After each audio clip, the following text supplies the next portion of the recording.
stellen.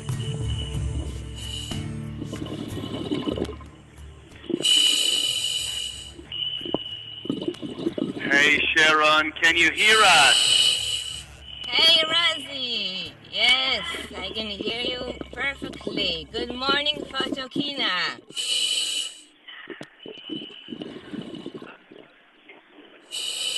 Do you hear me, I'm Razi? happy to hear. So, where are you now, Sharon? At the moment, Razi, we're live broadcasting from the Satellite at a depth of 18 meters, which basically means I'm consuming lots of gallons of air at the moment. The Satellite has been drowned purposely, sunk on 1994. That should be about 16 years ago. Ever since, many fish and many corals have grown here. It has become a natural habitat for many fish species. This explains why the Satellite is nowadays one of the most popular dive sites in Eilat. Razi, before we continue, I just want to share with you. Usually Eilat is very sunny and the weather is warm and everything is so nice and calm. About 2 days a year, it's raining and it's stormy in Eilat. This morning when we woke up, we discovered that today is one of those days which a big storm has come to Eilat. For this reason, I really don't believe it. Available. And this is why we have assistant divers here helping out with the lighting underwater. Do you read? That is amazing. All is good apart of the issue of breathing gallons of air. That's pretty worrying. So what are you doing there now, and why, Sharon? Is this a live broadcast called Sharon on Fire? Well, about 2 months ago, we carried out the first Epson Red Sea live broadcasting testing underwater here in Eilat. On the second day of the testing, David Pilosof, the producer of all of these live broadcasts, he approached Andy Wolfs, the videographer that was in charge of videographing those testings, and he offered to put me in flames underwater. Literally, Razi, eh? To put me in flames underwater. Andy, of course, accepted the challenge and began producing the scene called Sharon on Fire. Sharon, as far as I am aware of, water and fire do not go along together. How exactly did you burn in flames underwater? Well, usually, Razi, you know, magicians don't reveal their secrets. But just for you, and just this one time, we'll review our secrets. Let's watch together a short video clip demonstrating how we created the scene Sharon on Fire.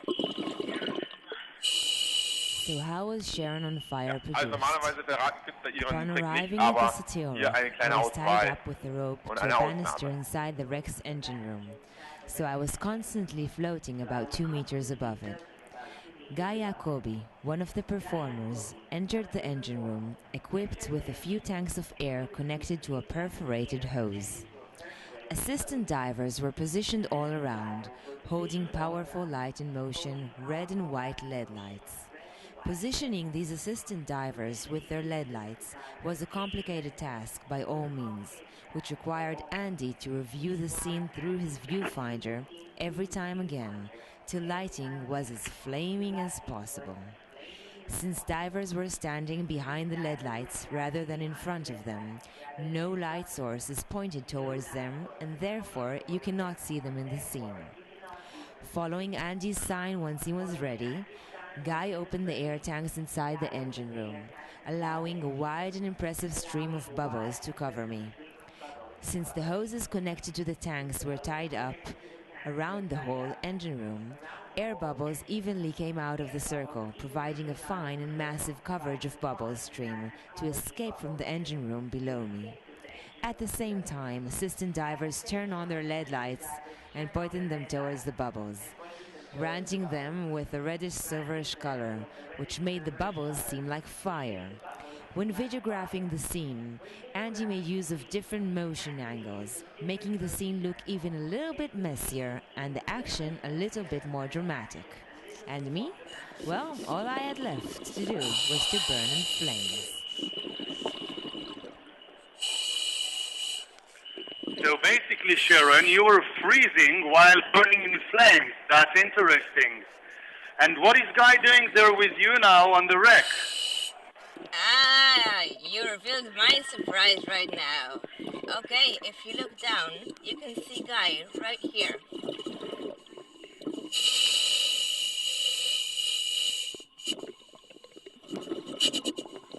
Hi, Guy.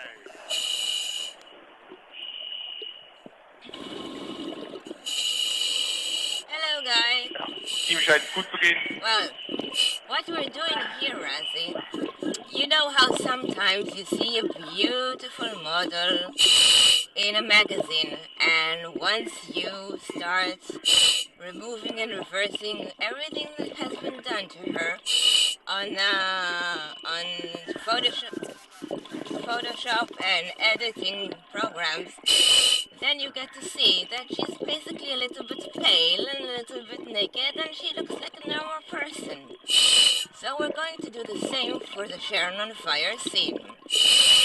We're going to show you how Sharon on Fire looks without a black background and without any water, red lights, any ultralights, any light and motion lights, any strong photography effects. Basically, you can see this is just bubbles. And what made Sharon on Fire was the fact that we had strong light and motion red lights, and the fact that we had Andy making use of very nice photography techniques to produce this very vivid and colorful and wonderful scene. Sharon, we have a small surprise for you. Standing next to me is Andy Foods, the videographer you worked with in Eilat 2 months ago when first producing the Sharon on Fire scene. Hi Sharon, good to see you again. Hey Andy! I'm very excited! It's very nice to see you again as well, or at least to hear you. Can you hear me? I hear you perfectly, Andy. Okay. How you feel without me on the shuttle wreck? Oh, the truth is, Andy, you're missed here very much. Ever since you left, the wreck is not the same without you. Andy, in the video clip that we showed, we basically discussed mostly the techniques that we used in order to establish the scene underwater. However, many of the photography techniques you used, they enabled making Sharon on Fire such a messy and vivid and colorful and lively scene. Can you explain a little bit about the photography techniques that you used in order to make the scene look the way it did? Yeah, so I'm going to tell a little bit about the magic tricks you mentioned. So usually I think the purpose of a photographer is to leave out everything that is not needed and to just remain the important stuff in the picture. This applies to photos and to videos. And the important stuff in this case was Sharon. And So Pilo approached me with the idea, let's put Sharon on fire a few months ago, and basically in the beginning I thought, how we are going to do this? And we were thinking about doing it with traditional dive lights and then putting gel filters on. And luckily we have this very new technology offered from Light and Motion, a very compact dive light, just weighing 240 grams, which also had red lights for a different purpose, but they were perfect for what Pilo had in mind. So we had to find the right spot to make it look a little bit like a cauldron, and the model being very prominent and exciting in this kind of fantasy scene. And so we had Guy down there, as you saw, with the bubbles. So we had bubbles coming from below. We placed all the lights in there. And we had even more people in the scene holding lights, which you don't see, and they were doing selective lighting. So actually there are people, it's like in a theater, standing right next to Sharon in the Sharon on Fire scene, holding lights, but you don't see them because I underexposed the camera heavily, and they hold the light in a direction where they are not shown. So basically there are people standing in the scene, but the camera doesn't see them just because of the settings I picked. This was a small magic trick which you could compare to watching a dark scene with black dressed people in a theater. Yeah. Okay, Sharon, Andy, I have another surprise for you. 2 days ago, a new shipwreck was purposely sunken in the shores of Eilat. So next time you come to Eilat, you have a new shipwreck to dive in. Wow. The ship was sunken at the northern shores of Eilat, where an underwater park is planned. You're watching now probably videos and images that were taken during those days. The ship was sunken to a depth of 15 meters. It's 33 meters long, so it's not a small ship, eh? It has 2.5 stories, and they say it's a very beautiful ship to dive in. The ship was sunk as part of a cooperation between a few dive centers here in Eilat, including Deep Sea Aqua Sports and the Dolphin Reef.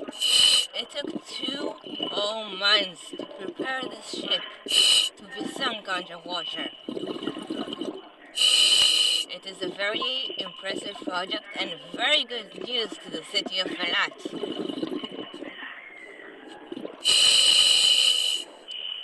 Andy or Razi, do you think that anyone at the Photokina might have any questions about the Sharon on Fire, about the Satilrek, about anything that we're doing here at the moment? Well, actually, Sharon, as we are seeing the new wreck in Eilat being created on that film, I think the questions are in different matter than the Sharon on Fire.